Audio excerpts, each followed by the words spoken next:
Ça, c'est le ministre des Finances algérien. C'est le truc rouge. La balance commerciale connaîtra ainsi un excédent l'année prochaine de 9,4 milliards de dollars à la faveur de l'augmentation du niveau des exportations.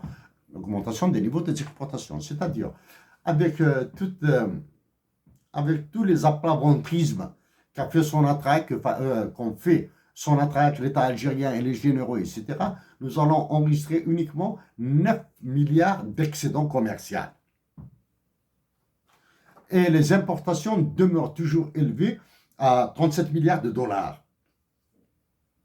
Donc, et il y a un mot sur les réserves de change. Elles vont passer à 59,7 milliards de dollars. Ça, blague mise à part maintenant, on arrête les petits mots là. Et le gouverneur de la Banque d'Algérie, le ministre des Finances, le Premier ministre, etc., eux doivent nous dire quel est le montant engageable de ces réserves internationales. Quels sont les montants que peut engager l'Algérie là? Et même s'il a autant de réserves, l'Algérie a intérêt à s'endetter. Battle, le taux d'intérêt. Sauf que maintenant, faute de légitimité de celui qui prétend être le président de la République, et le taux d'intérêt de l'Algérie risque d'être...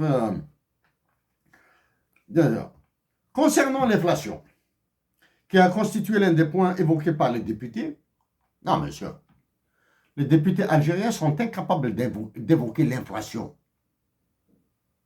C'est le FMI qui vous a ordonné de vous occuper de l'inflation et vous ne savez pas comment. Parce que vous n'avez aucune maîtrise des mécanismes de transmission de politique monétaire. Et les instruments de politique monétaire, les Algériens sont insensibles aux instruments de politique monétaire qui sont essentiels, fondamentalement le taux d'intérêt direct, le taux directeur, le taux d'intérêt bancaire, devrait ralentir en 2023 pour atteindre 5,5, etc., contre 7,7. L'inflation mondiale est en moyenne de 9,2%. En Algérie, elle est de 7,7%. Je rappelle le déflateur du PIB. Ils veulent la ramener à 5,1%. Oui, si vous arrivez à la ramener à 5,1%, monsieur,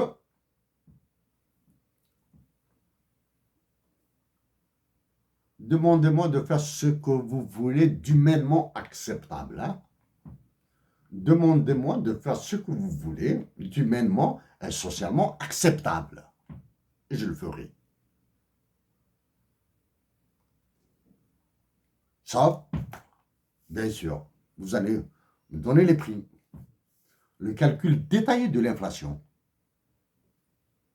Parce que je sais que dans l'inflation calculée par l'Office national des statistiques en Algérie, qui combine entre l'indice de l'Asperse et de Patch, il y a beaucoup de choses à dire. Hein?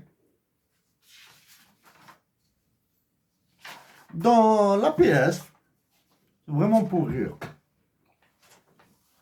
Madame Geneviève Verdier, la directrice de la délégation du FMI en Algérie, a été reçue par le ministre des Travaux publics, de l'hydraulique et des infrastructures de base. Voilà. Ça, c'est l'APS qui le dit. Mais ils n'ont pas dit, mis à part, si je n'avais pas lu le communiqué du FMI, je n'aurais jamais su que une délégation du FMI était en Algérie du 6 au 21 novembre. Je n'aurais jamais su que on a rencontré le gouverneur de la Banque d'Algérie, les ministres des Finances, etc., etc. Mais le mot-clé après,